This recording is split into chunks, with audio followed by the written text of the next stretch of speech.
Hello everyone. Now in today's video, you are going to learn how to solve assignment problems using Excel. तो assignment problems जिनको हमने पिछले videos में Hungarian model से solve करना सिखाया है, वही असाइनमेंट्स आज आप लोग सीखेंगे with the help of Excel. So we are taking up a question where you've got 4 jobs which are denoted by W, X, Y, Z. 4 workers are there who are denoted by A, B, C, D.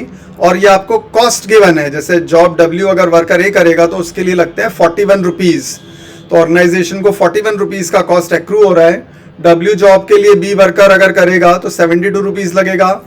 इसी तरह से W job अगर C worker को assign किया जाता है तो cost would be 39 rupees to the organization. W job अगर D वर्कर करेगा तो उसका कॉस्ट है 52 rupees and so on. What do you have to do? You have to assign each job to each worker so that the total minimum cost comes out to be minimum. Remember, एक job केवल एक ही worker को assign की जा सकती है. You cannot assign 2 jobs to a worker.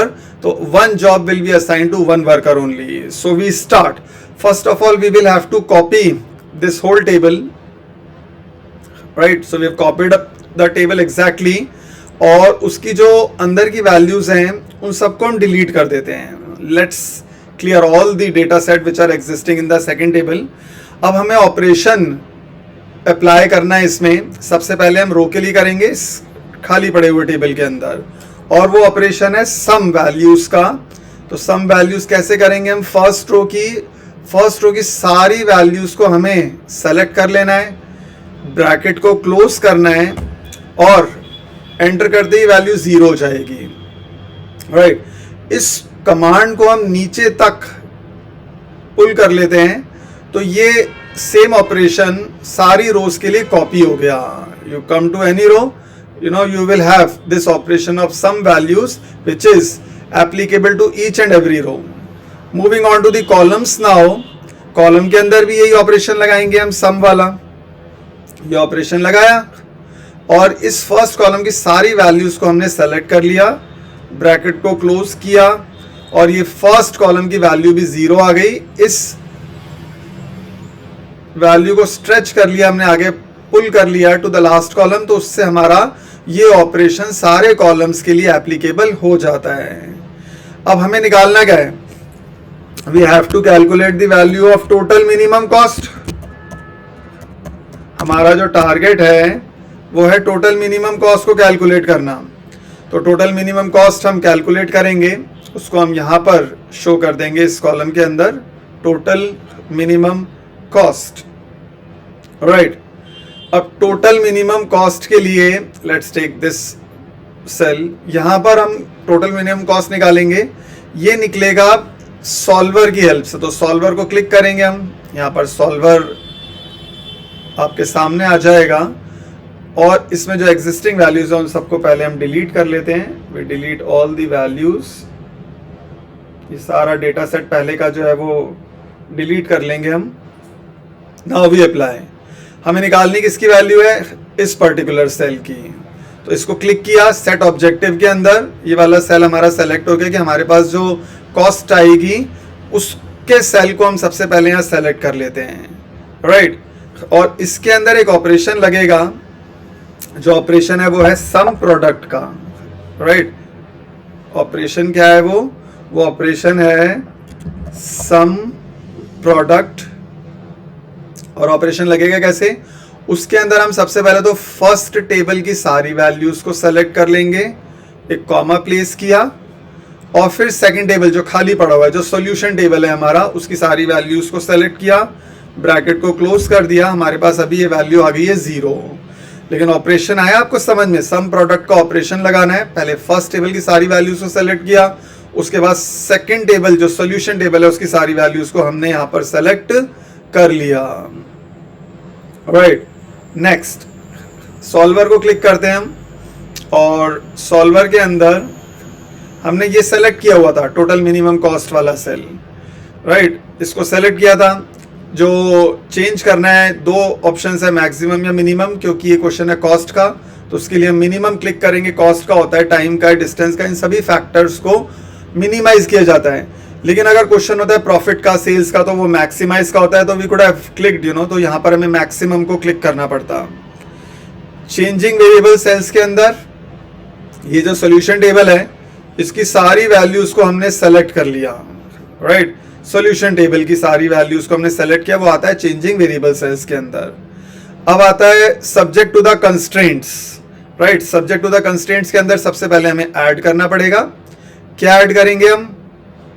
ये जो सारी वैल्यूज हैं इन सबको सेलेक्ट कर लिया हमने सॉल्यूशन वाली टेबल को, मतलब दोबारा से सेलेक्ट करना है हमें। और इसके अंदर आप सामने देखेंगे कुछ ऑप्शंस आएंगी, लेस देन, ग्रेटर देन। हमें इसके अंदर बाइनरी क्लिक करना है।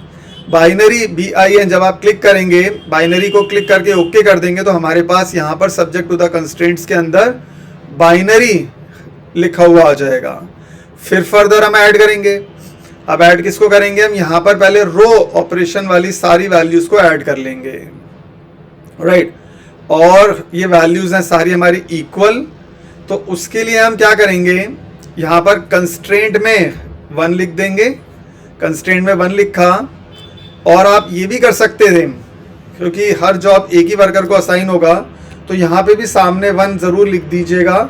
इसका मतलब ये होता है हर जॉब केवल एक ही वर्कर को असाइन किया जाता है, और हर जो वर्कर है वो केवल एक ही जॉब कर सकता है। तो यहाँ पर 1 भी लिख दीजिएगा। 1 लिखने से क्या होता है, 1 ये बताता है कि each job can be assign to 1 worker only. कोई एक जॉब 2 या 3 वर्कर को असाइन नहीं कर सकता, और इसी तरह से हर वर्कर केवल एक ही टास्क कर सकता है। तो ये असाइनमेंट का रूल है बाइनरी। तो रोज के सामने और कॉलम के नीचे 1 जरूर प्लेस कर दीजिएगा। We again come to solver. इसके बाद हमें फिर से ऐड करना है।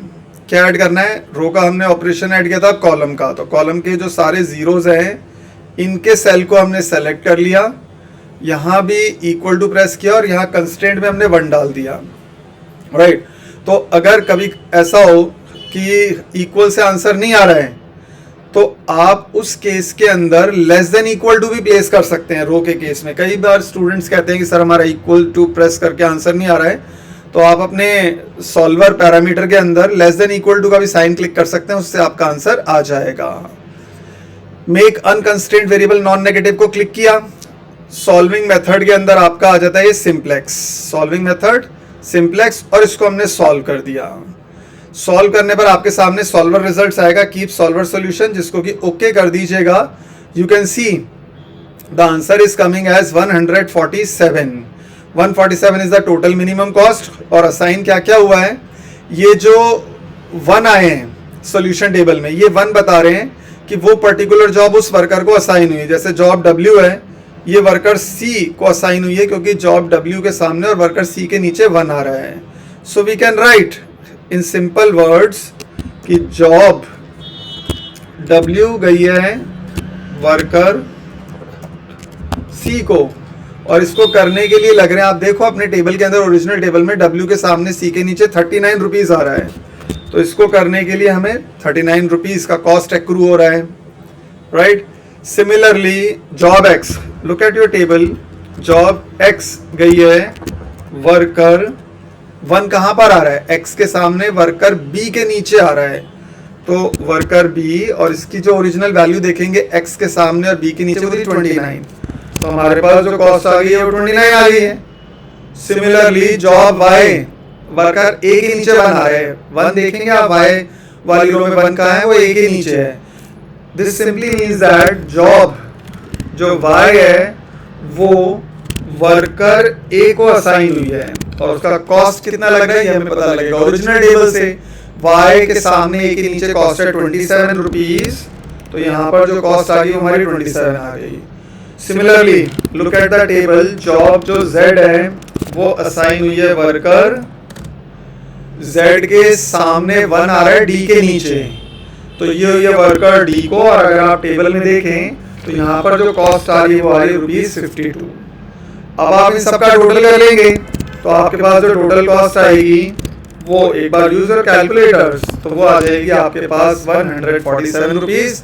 So here you will get the final answer of this assignment solution, assignment problem using Excel solver. So I hope you understood all the concepts of solving any problem using assignment model, and see you in the next one.